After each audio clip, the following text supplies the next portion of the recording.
Groovy. Hey, welcome everybody. Denny Grimes here. It is top of the hour, 1 o'clock. It is Denny's Mastery Real Estate Call. To call it role play, but it's not about role play only. It's about real estate. And we got our co-host here.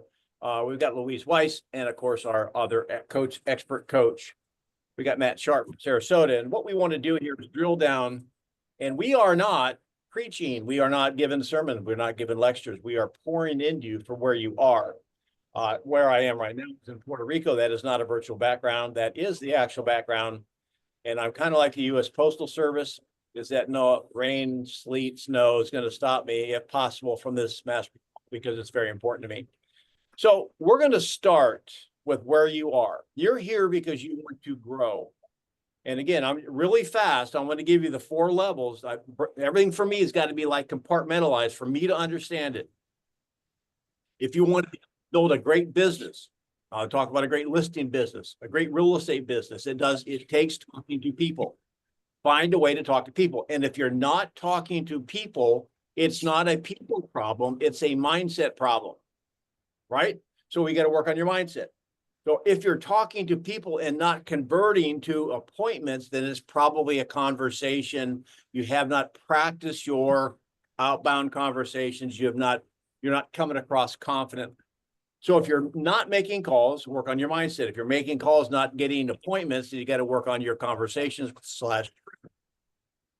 Then you finally get to the table. Now, Matt and I and Louise, we typically practice all of those things at the table.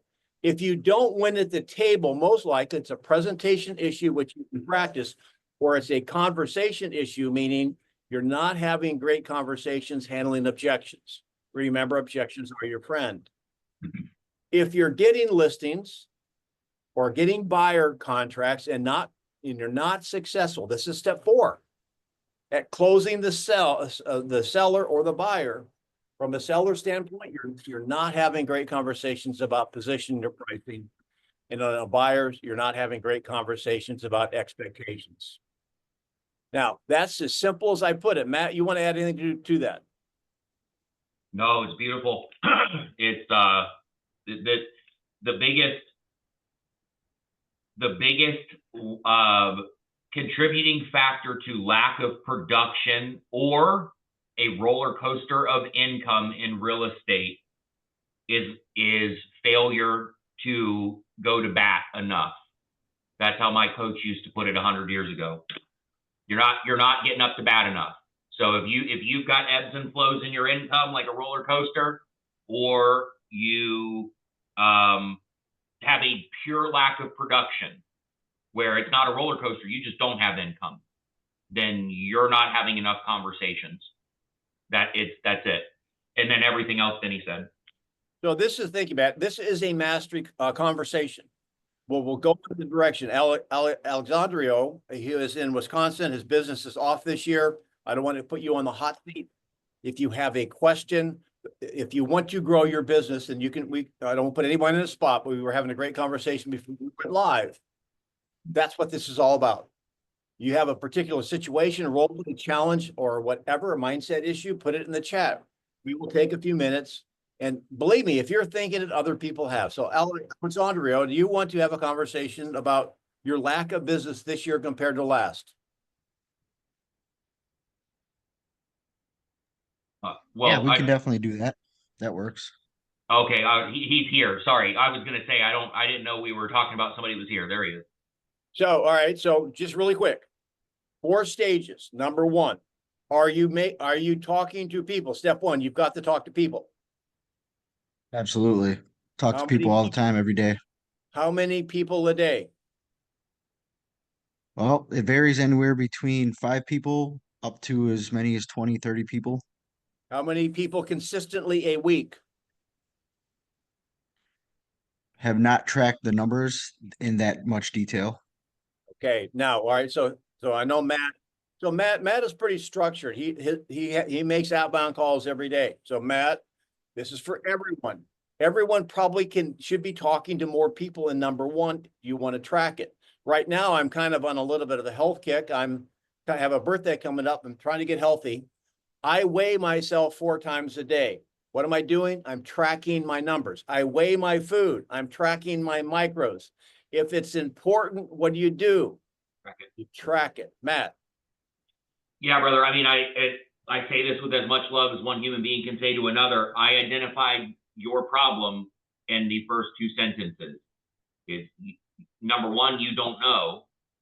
And number two, you should be able to say without question, I talk to a minimum of X number of people each day. Minimum. Like I know every day when I get off, when my brain is mashed potatoes and I can't string a coherent sentence together at 6 p.m., the reason is I've talked to at least 20 people per day. So that's it right there. You do that and you track this, you will notice a direct correlation and change in your production.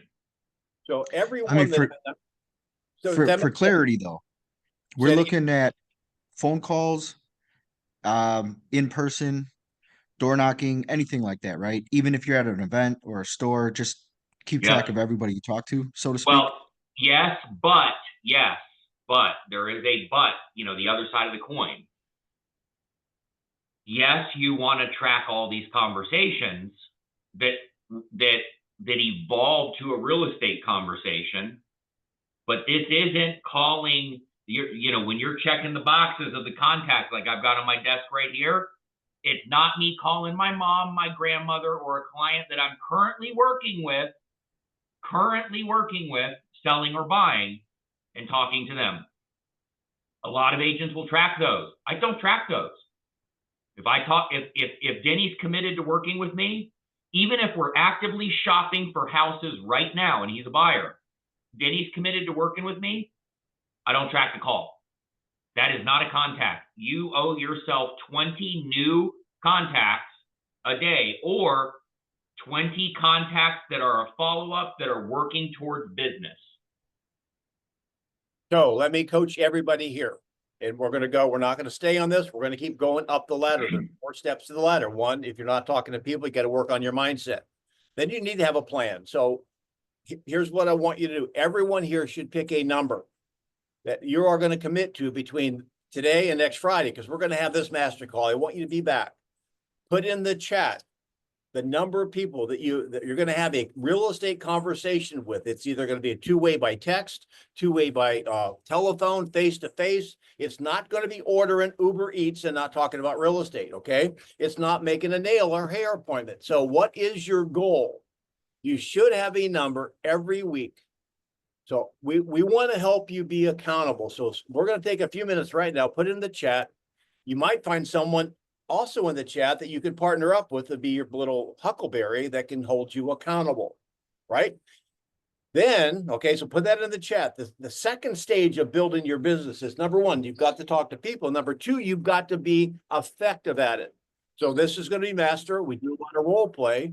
So Louise, what if we had a little role play? Here's where agents miss the big boat. They're afraid to talk to people in their sphere. They're in your phone. If you called them, they would know you because they've got your name. You know what? The national debt would be paid off if agents would just call people they know. Would you agree with that, Matt? You're talking to somebody right now who needs to take that medicine. All right. So why don't we practice, Louise? Put in, who wants to put into the chat? Let's practice what you do. You might be accomplished. Share with us how you have conversations with people in your phone. And you may not have talked to them since Christmas of 1968. However, how do you do it? And if you don't know how to do it, we'll just role play it. While that comes on, Louise, I'll wait for you. Here's the thing. A call that you totally muff up is 1,000% better than a call you never make. Yep. And the way I like to approach it, and like I said, I need to take my own prescribed medicine. That said, I do talk to my sphere and my past clients.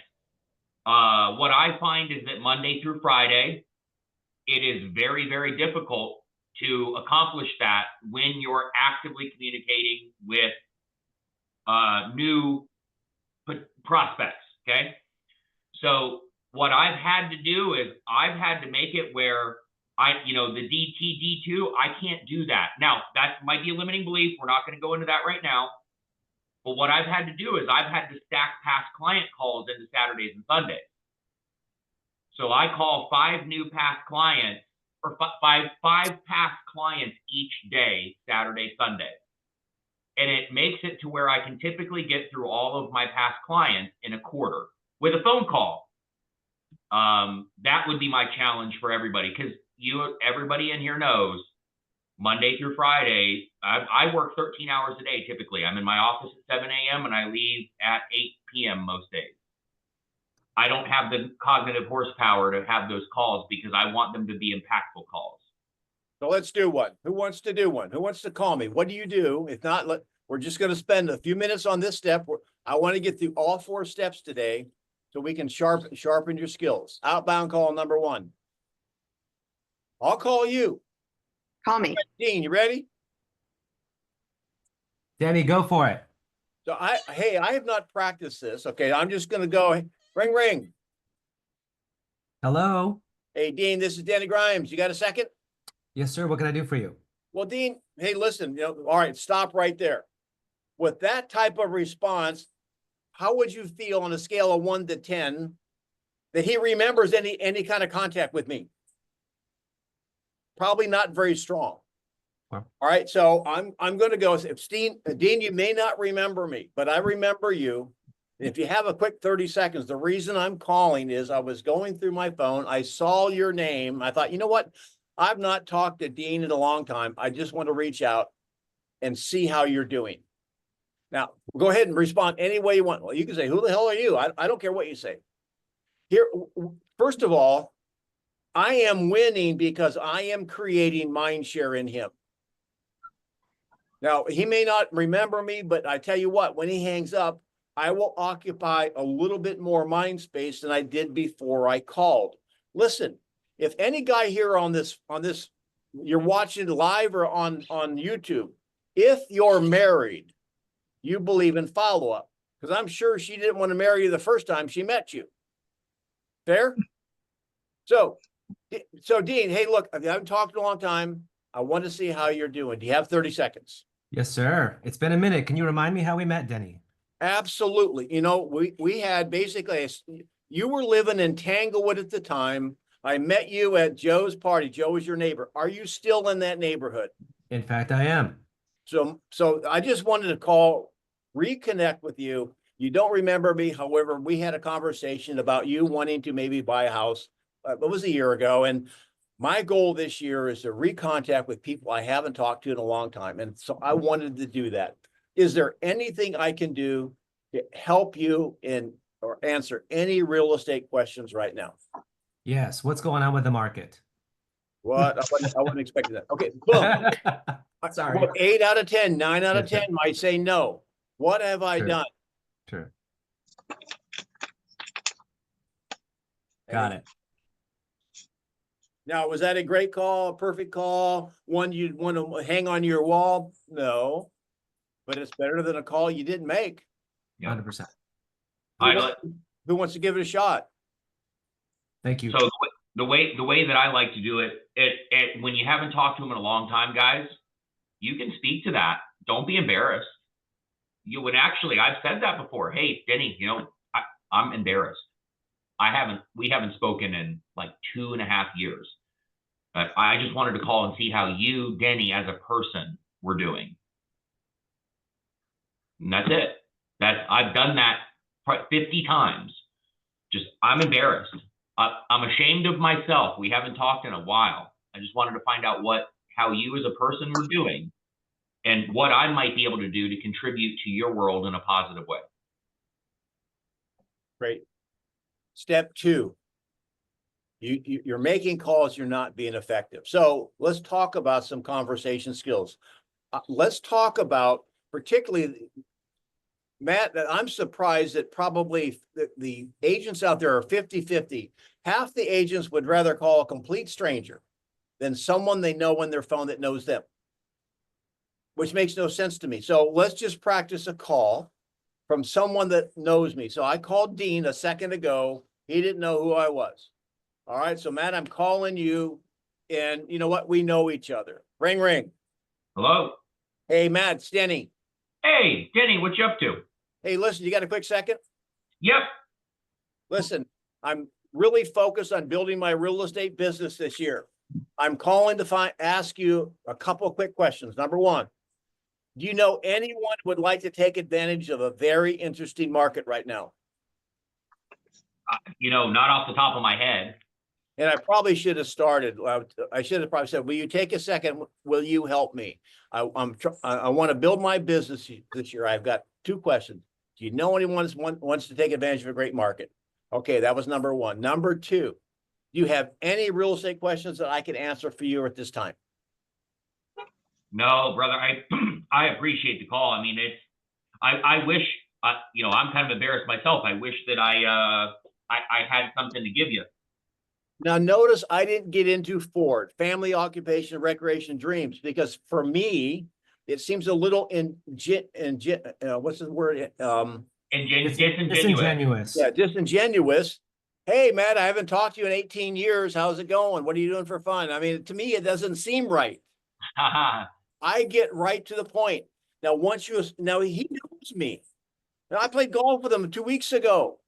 Here's the thing, guys. I did not come with him as a salesperson selling him. What did I ask him? Who do you know? You asked for help. Ask people like, guys, that is, we talked about neuro-linguistic programming earlier on the role play, earlier.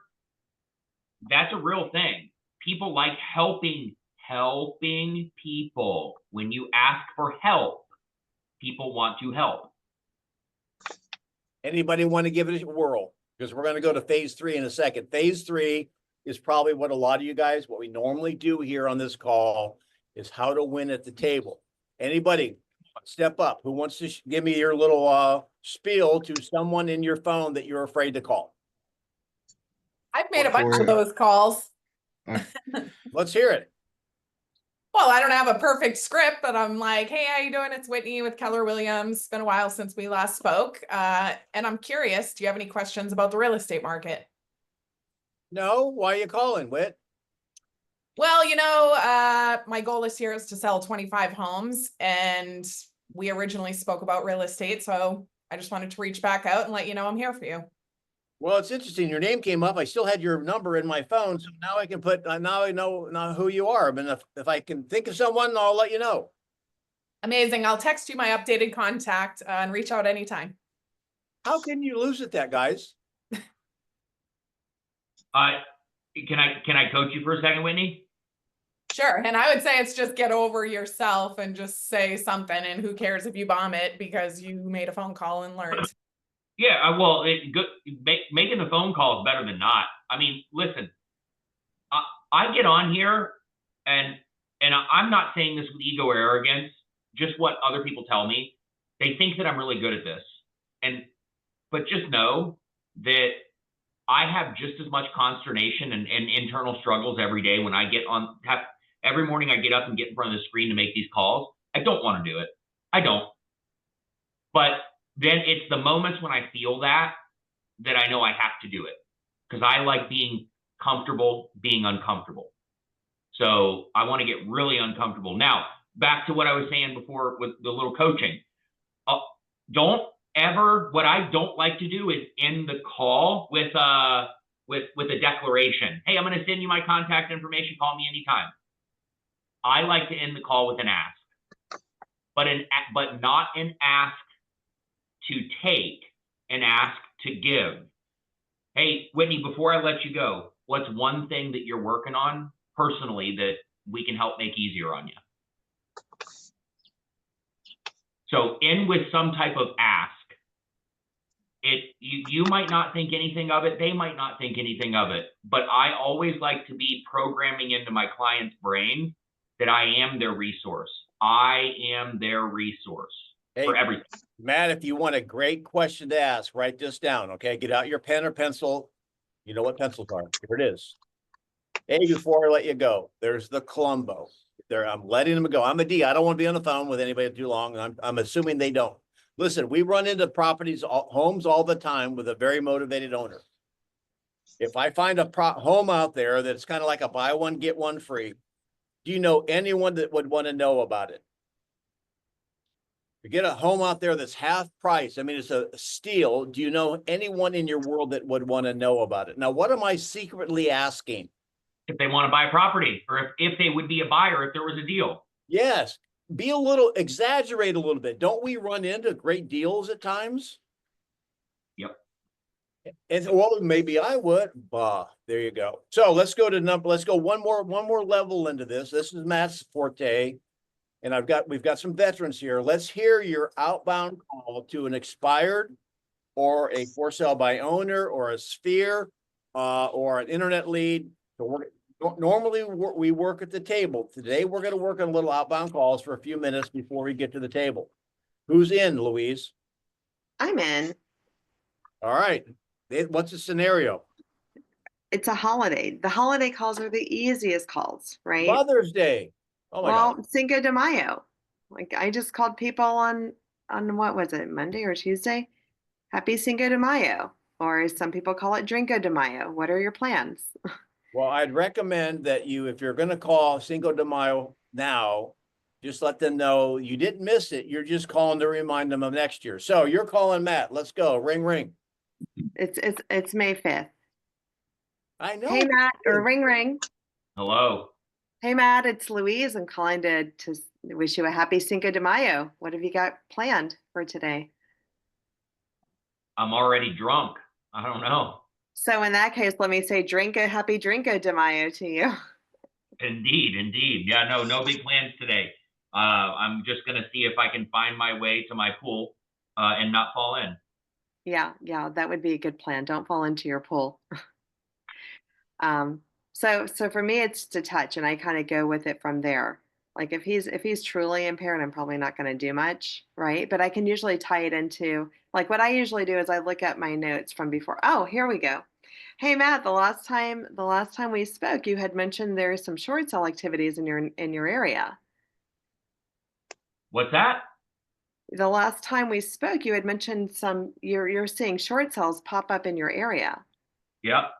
Yeah. And I was curious, are you interested in investing in another property or? I don't know that I would be right now. I'm kind of hoping the market's going to go down a bit more and there's going to be some more blood in the street. Well, hey, when you do have a need for a short sale, I have a fantastic attorney I'd like to introduce you to. She works wonders and she works very expeditiously. Okay. So Yeah. I would appreciate the connection. We'll probably buy something. We get it. I just come from contribution and I tie it into, like, the holiday calls are the easiest calls to make. Birthday calls, easy. Like Right. It's just a given. So let's go to number 3. That's at the table. Now we're going back to, this is a sweet spot of having the mastery. These are going to be conversations, buyers, sellers, who knows, at the table. Let us know who you want to be talking to, and we're going to give you an objection to handle, okay? Because you've got to win the listing if you want to get it sold. So is there anybody in the chat, Louise, that wants to do that? Yes, yeah, we have Mr. Wonderful. He would like to call or be at the table with an internet lead. So I guess he spoke to them on the phone and he's at their table now. No, this might be what Robert and I talked about role playing earlier, maybe. Yes. Yeah. This is on the phone. All right, you're calling Matt. Go. Well, Robert, did you want me to be the realtor? Yeah, why don't you be the realtor? Okay, gotcha. Yeah, because I was going to show you how I handle this. Denny? Is that all right with you, real quick? You betcha. All right. Ring, ring. Hello. Hey, this wouldn't be Robert, would it? This is Robert. Hey, Robert, this is Matthew with Keller Williams. We haven't spoken before. I noticed you were on our website looking at some properties.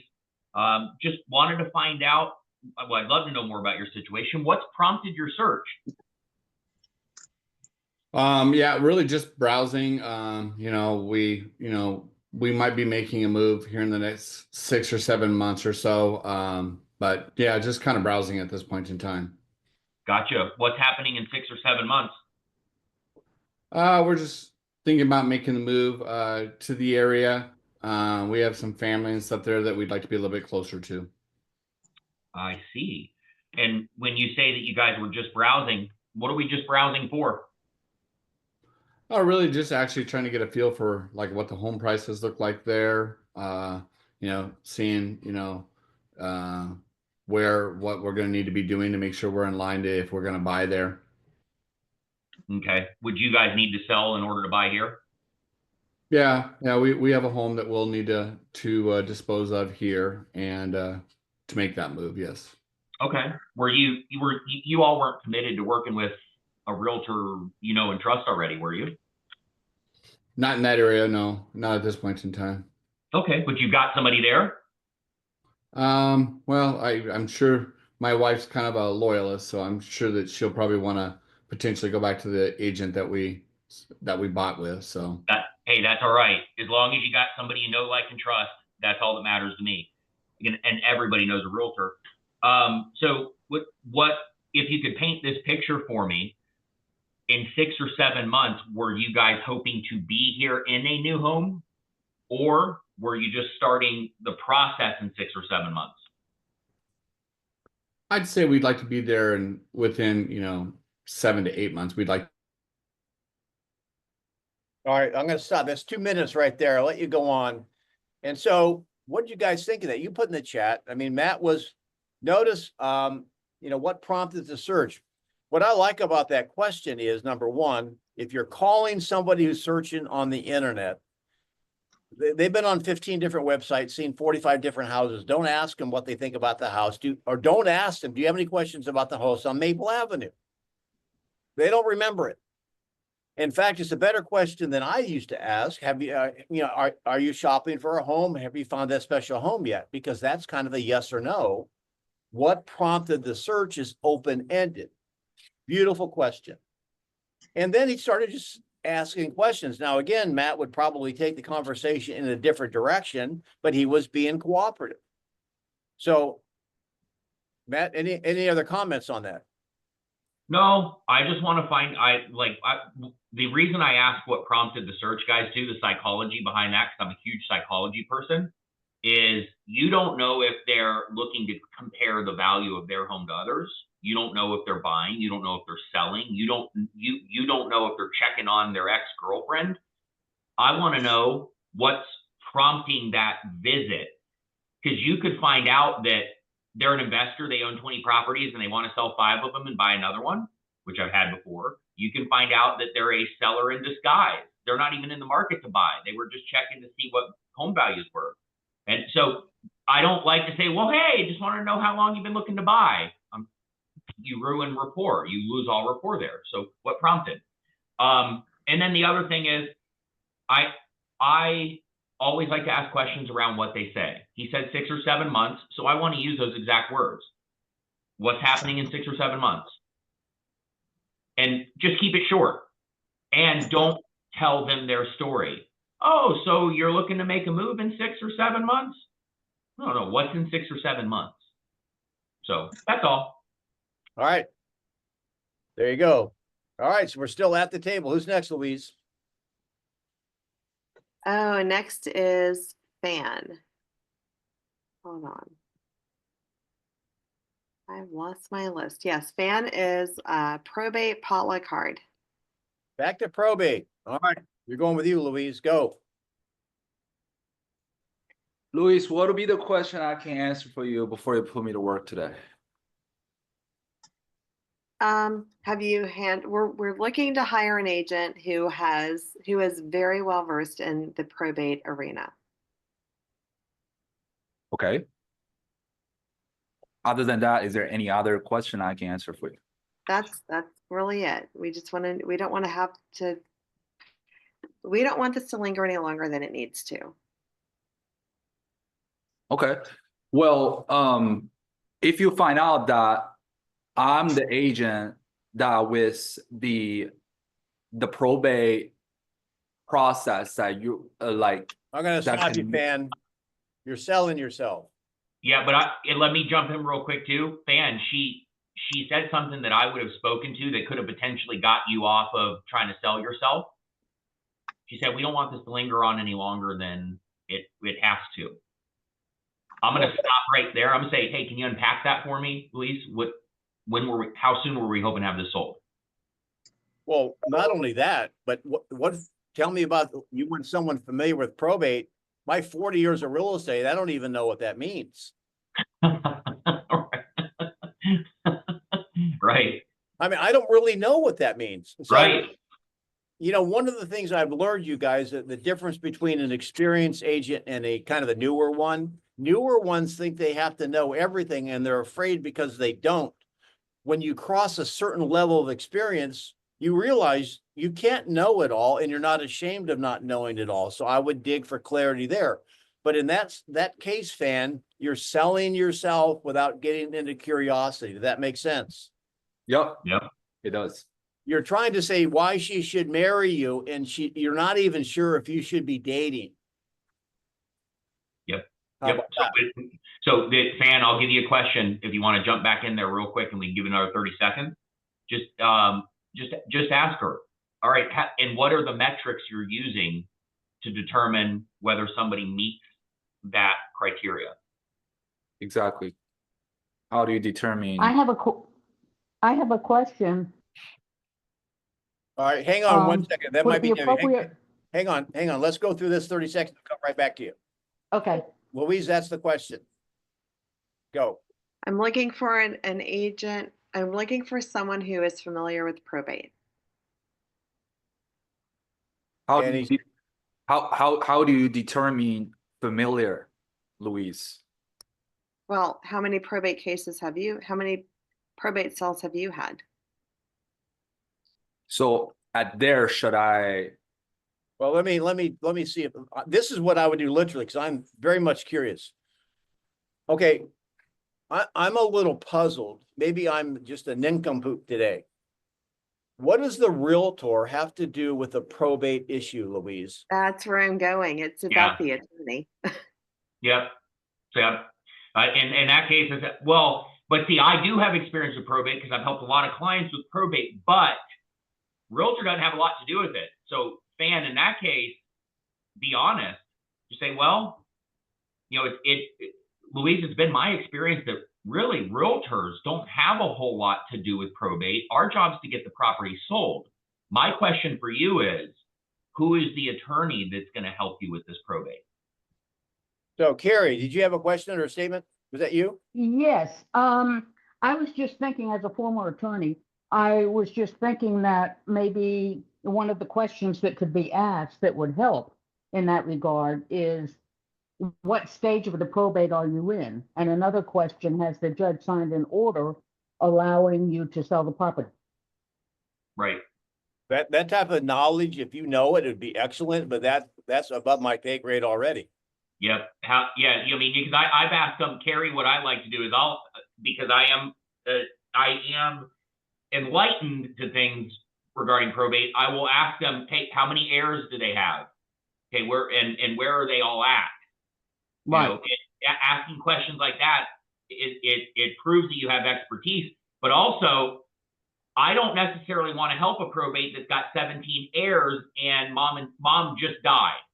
Like, mom is just freshly dead and they've got 17 heirs they've got to call for. It could be 2047 before we do anything with this. We teach you a lot of good things to say, but never use freshly dead to the probate heirs. Okay, just never say. Don't do that. Don't do that. No, but see, Right. I've had it. One more thing. I've had it before, guys, with probate where there's been 8 heirs. None of them agreed. So, and we were having to do partitioning orders with the court. So just knowing a couple questions to ask, like, well, you know, hey, how many heirs are involved in this? Where are you at in the process? Do you have an attorney working on this already? Asking those surface level questions will give you an indication where to go. Right. And I'm thinking of the exactly what to say. What do you understand about probate? Mm-hmm. So who's next, Louise? Can we ask if mom's body's cold yet? I'll get out. Not if you want, not if you want to work with me. No, you wouldn't do that. That would not be That's- wonderful at all. Carlos, door knocking, potluck card. Oh, door knocking. All right. I'll do that. Go ahead. Thank you for answering the door, Denny. I'm a local real estate agent, just in the neighborhood. I wanted to connect with the community and the neighbors. Quick question for you. Are you thinking anything real estate in the next 6 months? Are you kidding me? I've got 3 kids in there that basically I'm trying to feed. I'm late for work and you're knocking on my door asking me that question. I hear you, Denny. Make it really quick for you. What are you hoping to receive from your local real estate agent that you're not getting right now? Okay, so I'm gonna, now, have you used that before? Yes, Did it work? sometimes it does, sometimes it doesn't. When you're talking to people, this 1,000-foot view, when you're talking to people, either on the phone or door knocking, and they're not anticipating or they didn't raise their hand, you had better be on the spot with your bull ride. And if you don't know what you're going to say on you knock on the door and you don't have that first bull ride, which is what we're saying, 5, 8, 10 seconds while you're there, you're not going to be very successful. You're catching me in the middle of my world that I've got a tornado going on and everybody does, and asking me a question that I haven't thought about in a long time. I would probably be, and for my style of knocking on the door, what would be the best door knocking script is if you're circle prospecting, you have a listing or sold a listing, we have buyers, who do you know that wants to move here, blah, blah, blah, that you can get out of your mouth very quickly. And it's not a direct, are you thinking about selling? Matt? Yeah, I don't ever complacently do anything, guys. When I say complacently, I mean not having an agenda. But now I know your agenda, Carlos, is to make a contact, right? And that's admirable. Right. That said, I don't care if you just sold a property. I don't care if Dean Lopez just sold a property and he's the #1 agent in town. Talk about Dean Lopez's sale. Take something there with you. Hey, 123 Main Street, right around the corner, just sold. They don't care if you sold it or not. This one just sold. Okay. And then here's the thing. Speak to what's going on in their life. Denny just said, are you kidding me? Like, I got kids that are crying in there. I'm trying to make breakfast. We got to go. Hey, I understand, Denny. Can I tell you why I'm here? And then you can slam the door in my face. Like, give it some humor. Then say, we sold 123 Main Street around the corner for X amount of dollars. It sold in 5 days. Yeah, don't take a dog either, by the way. Sorry. Don't take a dog. Don't take 123 Main Street that's been sitting on the market for 700 days and sold for 36% of list price. Take something there of value. Hey, this was on the market for 5 days, sold for $1.1 million. Just wanted to find out who you knew that's had any thoughts about moving in or out of the area. That's all I need to know, Denny, and then you can slam the door in my face. Yeah, you said the words magic to my ears. I'm going to be real quick, but that was like 30 seconds in after the door knock. So again, I want to know if you're going to take 30 seconds or 30 minutes. So again, knocking on the door with that conversation is better than perfecting one you don't use. Who's next, Louise? Maria is next, for sell by owner, no value and hard. Don't know what that means, Maria, no value. So when you finally ask them a question, why they haven't hired a realtor? And they say, because they have no value. Okay. So we're looking for an agent to trying to understand the value in an agent. Okay. All right, Matt, go. Am I the agent? No. Yes, you are. Yes, you are. Yeah. You are an agent. Okay. So should I start from the beginning or should we start where? Are we at the table? Yes. Okay. So what value are you looking for in an agent, Matt? That well, I think I can do just about anything that you can do, and I might be able to do it better because I have a degree in marketing. Mm-hmm. And is marketing the only thing that you see the agents doing? Well, no, but I mean, you guys just put it on the MLS and, and take some pictures and wait for realtors to bring buyers with offers. And what would be your plan, Matt, if,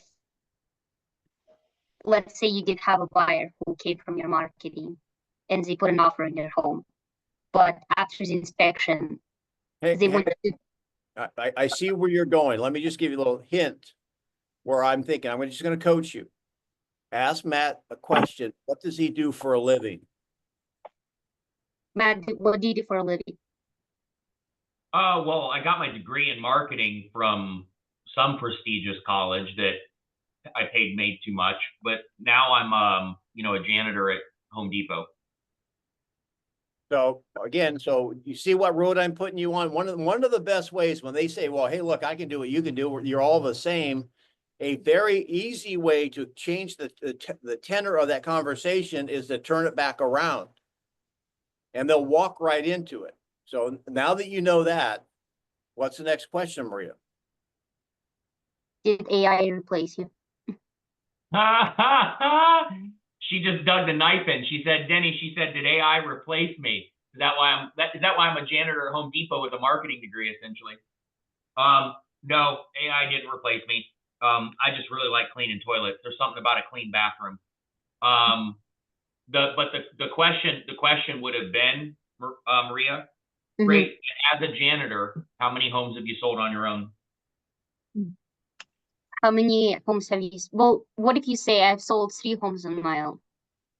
Then where the I go from there? Hey, congratulations. Would you like to guess how many homes I've sold on my own?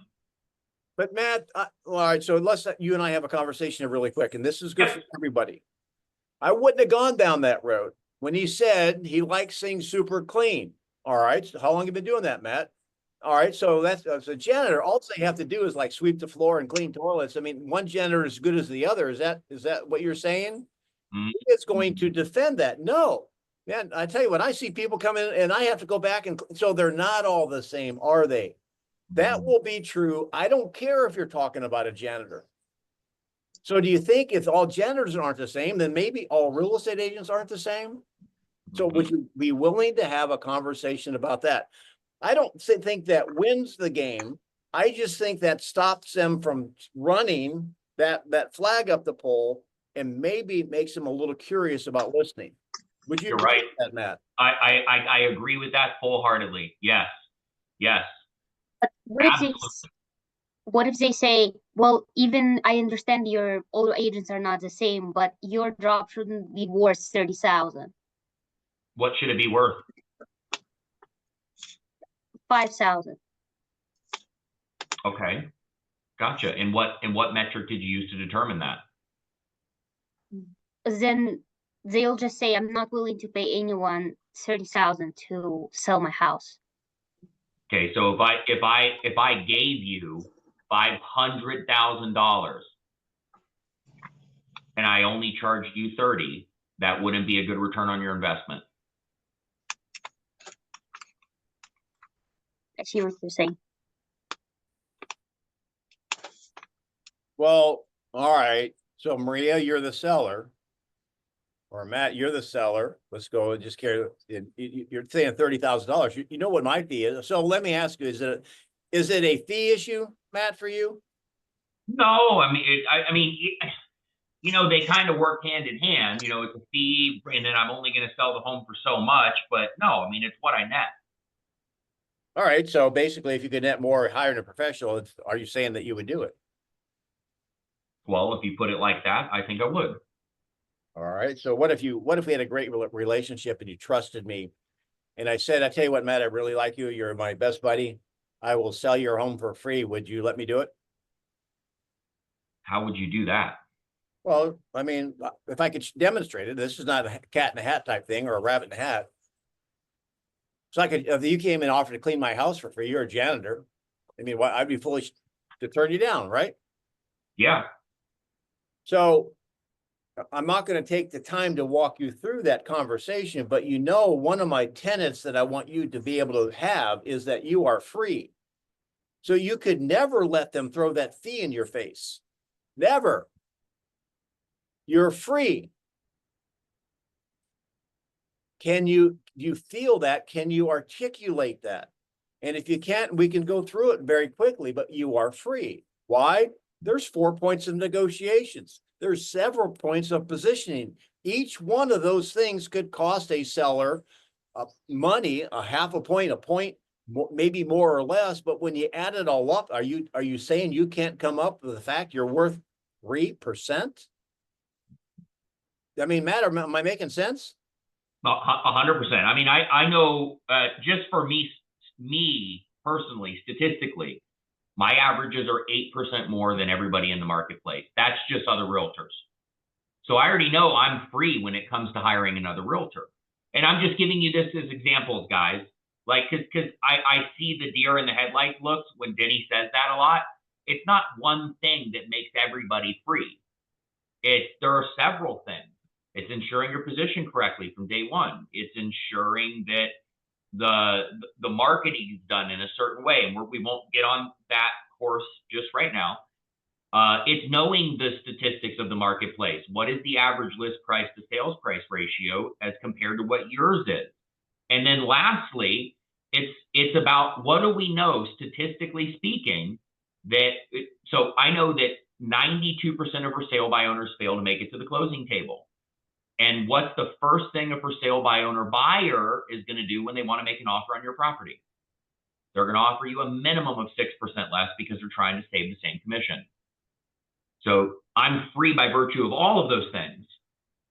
So in the chat, there is so you put in, if you want to take the time, I've done it before, but if you want to take, I will take 3 minutes to do it. If you want a deeper dive in free, I will give you a 3-minute primer on it, whatever the word is.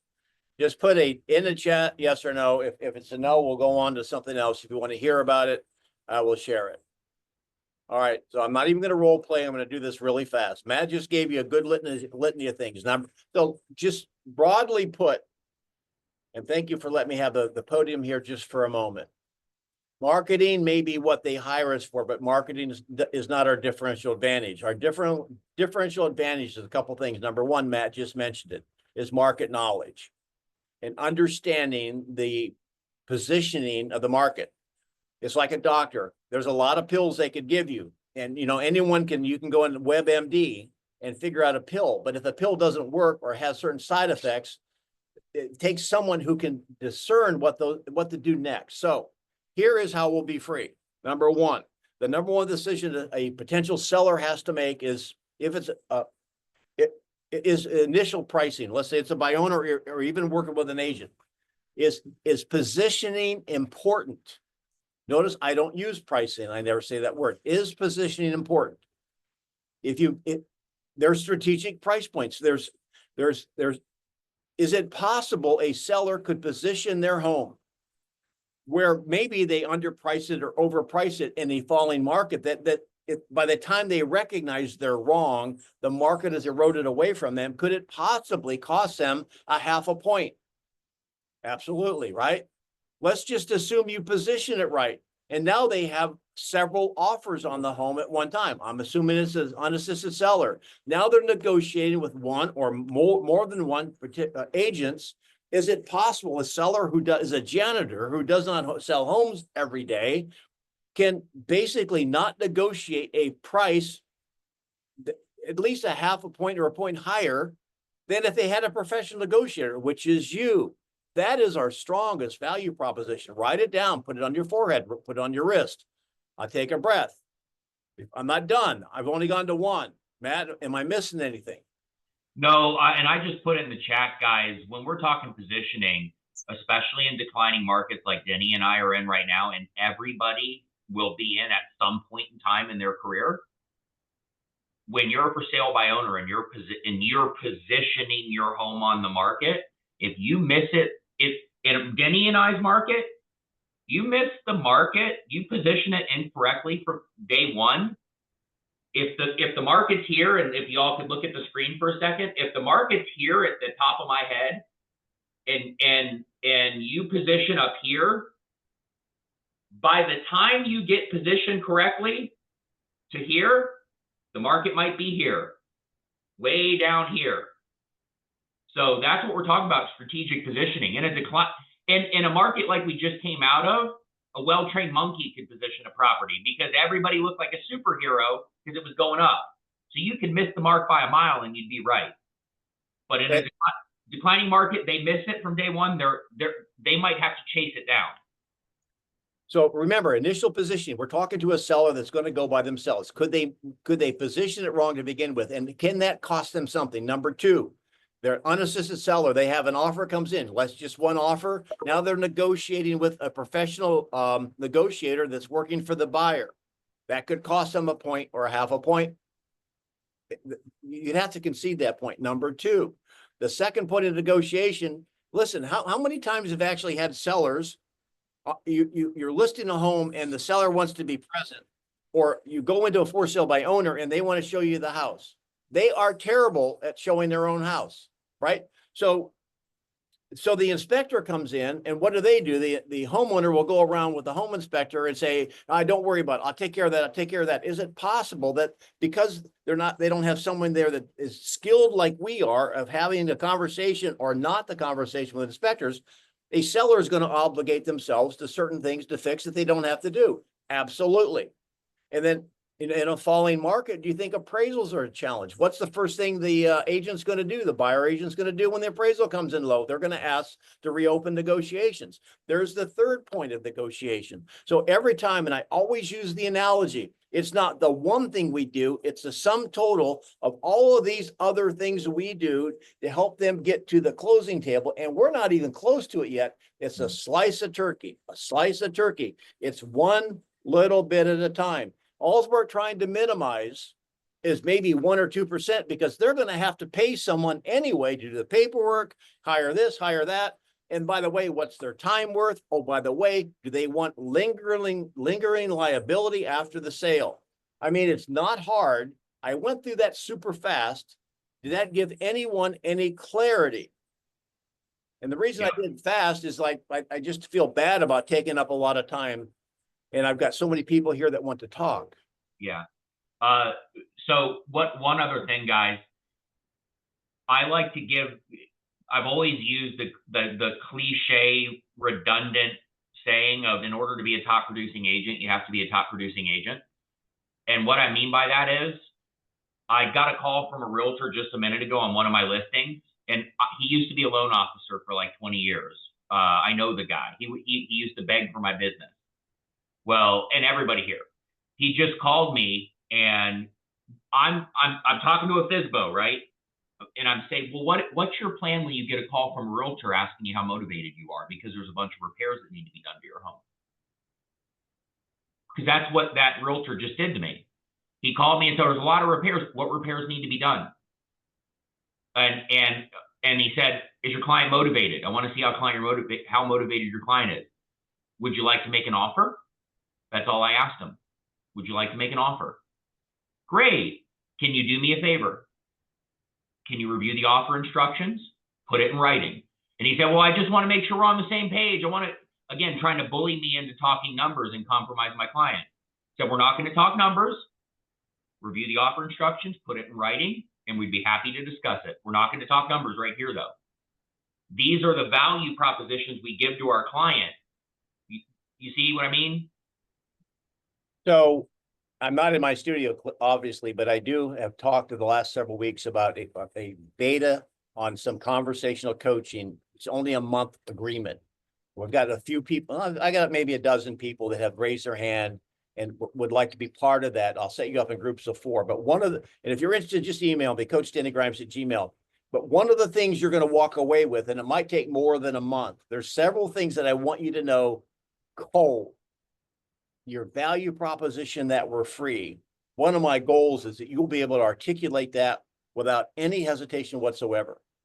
Believe me, that when you have that, do you think you're a little bit stronger at standing up to a seller?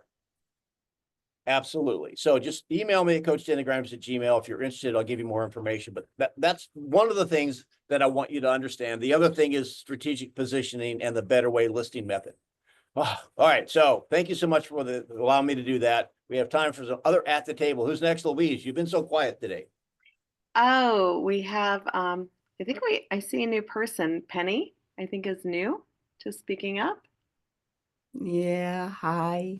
Okay, Penny. And she's asked for an objection from the exactly what to say calls or cards.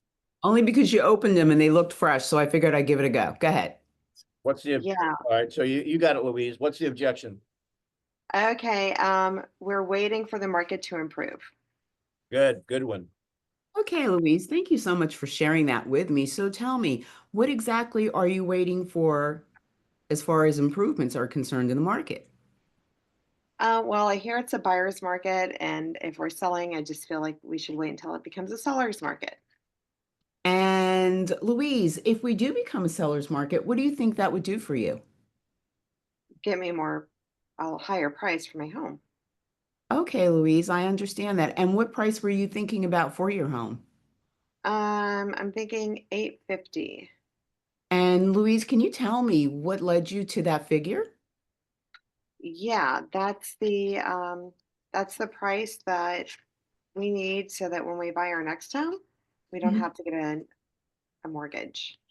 Okay, Louise. And do you know where you're going for your next property?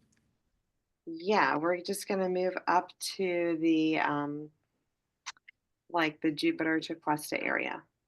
Okay, that sounds nice. And when do you need to be there by? We're not in any rush.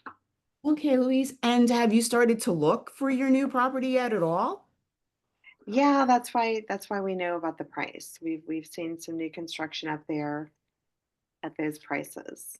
Okay, wonderful. Well, look, I would love to work with you, Louise, and I can even help you find an agent in your new area. So, can we set up a point in time for us to have an appointment and I can figure out how we can help you get to your new destination? You're actually at the table with her now. Did you think you were on the phone? Yeah, I thought I was on the phone. Sorry, Yeah. Louise. That's okay. That's okay. The line of question would have worked either way. So Penny, thank you for participating. A couple different things. One is, if you ever listen to the recording, and this is advanced, notice that the lower amount of confidence we have in asking questions, we typically end on an upswing. Oh. Right. So you've got a couple upswings in there. But here's the other thing. Here's the big point, guys. And Matt and Louise, you can't answer this. What is the 100-pound elephant in the room? No, Matt and Louise, they're biting their lips. They're bleeding like crazy. What is the 100-pound elephant in the room in this situation? I don't know. Anyone? Motivation.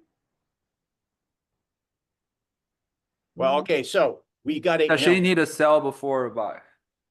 Yes, but here's the thing. She wants to wait to sell high, which means she's going to what? Buy. High. That's what I want you to recognize. Everything else was just blah, blah, blah, blah conversation.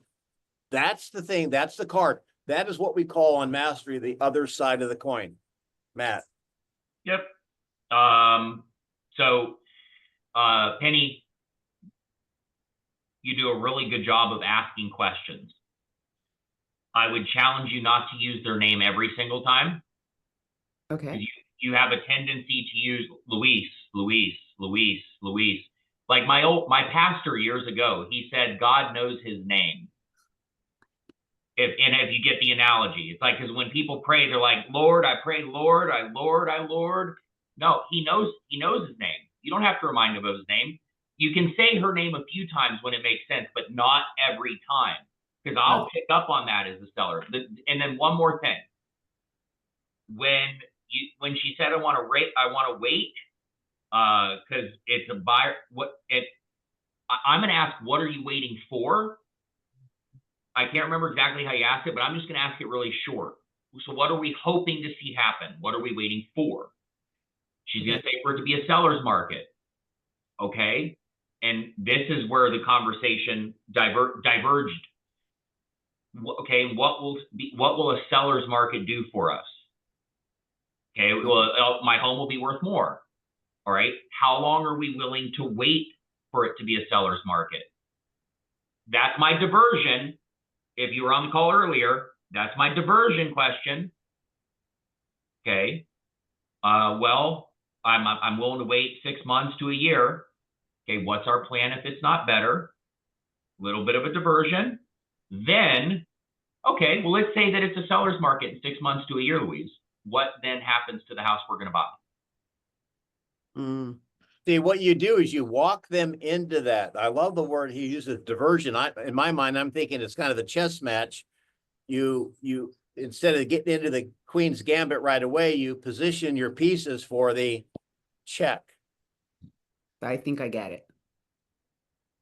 Yeah. So, Yeah, okay. and I always know where we start, and I know where I want to go. Everything in the middle is me just figuring things out. I'm taking the temperature, because a lot of times, guys, they don't know what they're saying. They think they know what they're saying, but they don't really know what they're saying. So that's why, well, what's the seller's market going to do for us? Your home will be worth more, right? Okay. How long are we willing to wait? Okay, what will we do if we wait that long and it's not any better? Okay, gotcha. Well, let's say that it is better. What's going to happen to the price of the home you want to buy? Got it. So, good Thank job. So, anything else lingering there? What's top of the hour? My wife's already gone to the pool without me. So, Hey, Denny, can I ask just one quick question? Sure. Yeah, so one of the things that you guys have really hammered into our heads is you should elicit the information through questioning. What you went through with respect to our value, that feels like we're telling. Is that an instance where telling is okay? No, it's all question, but I went through it fast. Like, for example, if you, so when you have, I would ask the question. So when you're selling it by yourself and an offer comes in, who is that agent working for? It's a series of questions, and well, okay, is it possible then a seller like you, it doesn't do it every day, might not be able to do it as good as a person? Everything is a question there, Rick. How? Yeah. Okay, so still handle it through questions. Yeah. Understood. Right. And Rick, one thing that Denny likes to talk about is positioning with for sale by owners. Meaning, how do you know you're positioned correctly? Well, that's the question. It's like, well, Rick, how do you know for certain when you pick that price? You can say price then. When you pick that price, that was positioning it correctly. How did you determine that? And if you're really good, if you're really good, you'll say, well, what about this property over here that's X, Y, and Z and listed for X? Do you see? So that's your value.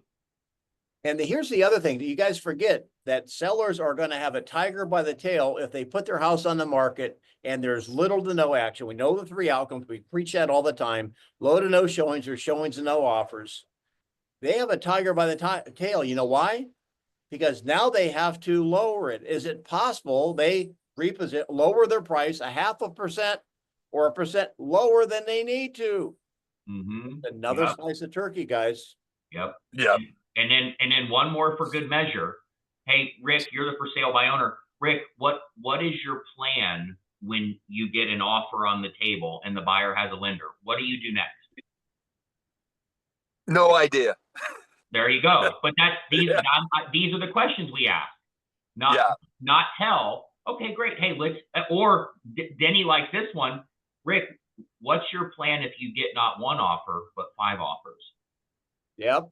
That's 2 tigers by the tail. Wow, I have no idea. Yeah, how to handle that. But these are the questions. Right. Yeah. Perfect. Thank you. Is there time for another real quick one? Yeah. Or not? Yeah, go ahead. Okay. 90 to 95% of my expired calls wind up going to voicemail. Would you recommend leaving a message? And if so, what would you say? I'm the phone call guy, but I would like to know Denny's thoughts on this based off what I do. I just say hey, Carrie, it's Matthew with Keller Williams. Give me a call when you get this. Thanks. Okay. Or, because I know legally we're supposed to identify ourselves, but I have been known, and I would not confirm or deny in a court of law, but I just say, hey, Carrie, it's Matt. Call me when you get this. Ah, Now, Gotcha. he is the Mr. Miyagi of the phone booth. I would probably leave a message. I would say, hey, Denny Grimes, Keller Williams, I know you're getting a bazillion calls, people wanting to list. And I'm making this up, and that's not why I'm calling. Yeah. I had it in my mind before I started talking. I would say something like, hey, listen, I know you get a bazillion calls, people want to list your home. That's not my intent. And I'm drawing a blank right now. No, that's okay, Denny. I know where you're But- going with it, and I've actually done that before. Just said, hey, Carrie, this is Matthew with Keller Williams. I know your phone's busier than a bee in a flower shop this morning with people wanting to list your home. I have no interest in taking your listing, but I did have a question for you. Call me when you get this. Why it didn't sell? But isn't that sort of disingenuous? I mean, sort of No, lying? it's not disingenuous, because my question is going to be, what the heck happened? That's your attorney brain thinking. That's your Yeah. And that's Yeah. no, I'm not being disingenuous, because I genuinely am curious. I don't necessarily want to take the listing. I really don't. And Denny knows that. I don't want to take the listing. I want to know what happened. Oh, What's okay. the plan? I want to know what your plan is. Yeah. I'm not see that's the funny thing with the no solicitation stuff. I could go to a court of law and I could put my hand on the Bible and say, I do not solicit when I make my phone calls. I am gathering information. That's not soliciting. Okay. So I'm saying, hey, what Okay. happened? What's your plan? Gotcha. And then only if it makes sense and they're agreeing to talk to me, then do I say, hey, I'm not sure if I can help, but would you be open-minded to talking? Okay, I've left messages that said I was calling to find out if they were still interested in selling their home. Give me a call back, That's please. like walking up to And- someone in the store and saying, may I help you? Nobody ever called. Right. Well, Yeah. I would probably use, I didn't work for me in school. Hey, what's your sign? It never worked with me getting a date. So I should have find a different conversation. Right. Okay. David, you there? All right. Hey, you guys, thanks for being on. Matt, Louise, Thank you. thank you guys so much. Love you, mean it. If you're interested in understanding that trial conversational coaching thing, let me know. See you later. I'm going.